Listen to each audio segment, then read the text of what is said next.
There's one more training variable that I want to talk about, and this is something that I see a lot of people overlook or just not think about, which can be quite costly to your training results. This training variable that I'm talking about is the amount of rest that you take between sets. Hypothetically, there are two possible mistakes we can make here: taking too much rest between sets or not taking enough rest. But realistically, what are the implications of too much or too little rest? And does the rest required vary depending on the different training outcomes that you want to achieve? Let's talk about that now and compare scientific evidence to coaching experience and common thought to see what answer we can come up with. Let's first take a look at what might happen if someone doesn't take enough rest between sets. Some people believe that a shorter rest period will enhance hypertrophy because of the link between shorter rest periods and increased metabolic stress, which is one of the driving contributors of hypertrophy. You've probably heard people recommend 1 to 2 minutes rest in a bodybuilding context. More recently though, there's an increasing body of evidence that suggests that 1 minute is not enough. And several studies have compared 1 minute of rest to longer periods of rest like 3 to 5 minutes rest, and reported that better hypertrophy occurs when the lifters are given the longer rest periods. The researchers think that this is probably the case because the longer rest allows the lifter to recover more between sets, which means that they can perform more sets and reps, so more total volume, but also that the reps that they're able to perform are more likely to be stimulating reps if the lifter is fully recovered coming into that set. Remember in level 1 how we spoke about the fact that stimulation of high threshold motor units is required for hypertrophy? Well, our muscles accumulate central fatigue during our workouts and after each set, and this central fatigue limits the amount of high threshold motor units that we can recruit. So this theory says that if we give ourselves a bit more time to rest, it will offer a better chance to recover from this central fatigue, and as a result, we'll be able to perform more stimulating reps in the following sets, which will result in a greater amount of muscle hypertrophy.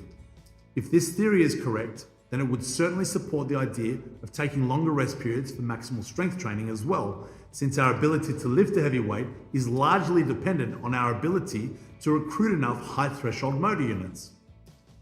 In reality, and in my experience, strength athletes don't really need to be told that there's a study to support them taking longer rests. These athletes know that inadequate rest between sets means they just can't perform as well in that session. So experience and research tells us that taking very short rest periods is not ideal for hypertrophy or strength performance gains. Now, let's talk about the consequences of taking too much rest between sets. I've heard coaches and athletes say that they don't want to take too long between sets for the fear of getting cold and underperforming or risking injury in subsequent sets. I'm going to be completely honest with you. From what I've seen, there is currently not a whole lot of evidence to support this. And also, I've personally never seen this happen with any of my athletes. Some of my stronger athletes will take up to 15 minutes of rest between heavy sets, because that's how long they need to feel fully recovered. Especially if they are having to load or unload bars between sets, and even more so if they're using equipment like knee wraps. In fact, I've actually seen and experienced myself significant strength increases within a session simply from increasing the amount of rest that myself or my athletes are taking. And even more importantly, what we see at some of the highest level strength competitions in the world is that it's not outrageous for there to be a 20 or even 30-minute time lapse between lifting attempts. And it wouldn't appear that this is negatively affecting their performance, especially comparing this to competitions that are too rushed, when lifters complained that they weren't recovered enough between attempts because the rest time was too short. This also raises the point that it is important for strength athletes to practice a variety of rest periods, and especially practice taking long rest to properly prepare themselves for competition. With all of this said, there is one significant downside of taking longer rests, and that is that it can be very time consuming. A 10-minute rest period will mean that your session will go well over 2 hours, and not everyone has time to train that long, or the mental energy to stay switched on for such a long session. Now let's put this all together. What is the ideal rest period for you or for your athlete? Well, it depends. It seems like the main trade-off when it comes to rest period is the time demand versus the ability to recover. Generally, for strength athletes, I do recommend a longer rest period, while hypertrophy athletes can typically get away with slightly shorter rests.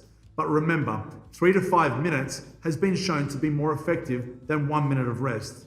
As well as considering the main goal, it's important to take into account the lifter's fitness as well as the work that they are performing in that session.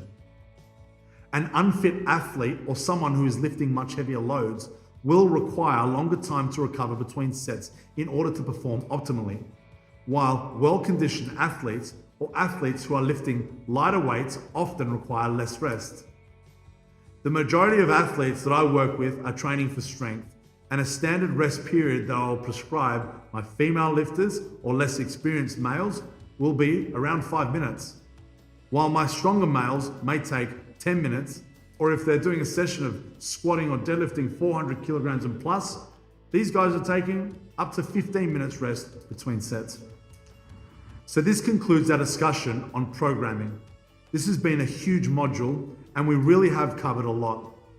My hope is now that you have a better understanding of programming, so you can make intelligent decisions for yourself and your clients, but you also understand the rationale behind the programming decisions you see other coaches make.